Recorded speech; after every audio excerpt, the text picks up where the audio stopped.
MilkUp application. તો હવે મિલ્કઅપ એપ્લિકેશનમાં આપણે જોઈશું કે ઓર્ડરની ડિલિવરી કેવી રીતે કરી શકાય અને ઓર્ડર રદ કેવી રીતે કરી શકાય. તો અહીંયાથી આપણે મિલ્કઅપ એપ્લિકેશન ઓપન કરી લેવાની છે. સૌપ્રથમ આપણને મિલ્કઅપ એપ્લિકેશનનું ડેશબોર્ડ શો થશે. તો અહીંયા આપણને ડેશબોર્ડ પર નીચે 4 ઓપ્શન આપેલા છે: ડેશબોર્ડ, ગ્રાહકો, ઓર્ડર અને પ્રોફાઇલ. તો અહીંયા આપણે ઓર્ડર પર જવાનું રહેશે. ઓર્ડર પર અહીંયા આપણને પૂછે છે કે ઓર્ડરની સ્થિતિ અપડેટ કરો. તમારા ઓર્ડર્સની સીમા પસાર થઈ ગઈ છે.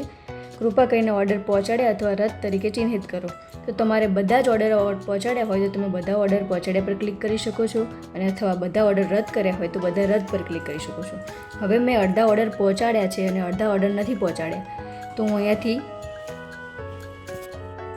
અહીંયા ક્રોસ પર નિશાન પર ક્લિક કરીશ. તો અહીંયાથી હવે મને અહીંયા દેખાડે છે તો મેં આ ઓર્ડર મેં વિતરણ કર્યો છે, તો હું અહીંયા વિતરણ કર્યા પર ક્લિક કરીશ. તો અહીંયા રાઈટ સાઈડ પર સ્વાઇપ કરીશ. તો આ મારું વિતરણ કર્યું. હવે મારે આ ઓર્ડર રદ કરવો છે, તો હું અહીંયાથી આને રદ કરી શકું છું. હવે મારા વિતરણ કરેલા ઓર્ડર મને આ વિતરણ કરેલ પર મળશે. તો આમાં જઈશ. તો અહીંયા છે આ મારા વિતરણ કરેલા ઓર્ડર છે બંને. હવે મેં જે ઓર્ડર રદ કર્યા છે એ જોવા માટે હું રદ કરેલ પર જઈશ. તો આ મેં અત્યારે રદ કર્યો એ ઓર્ડર છે.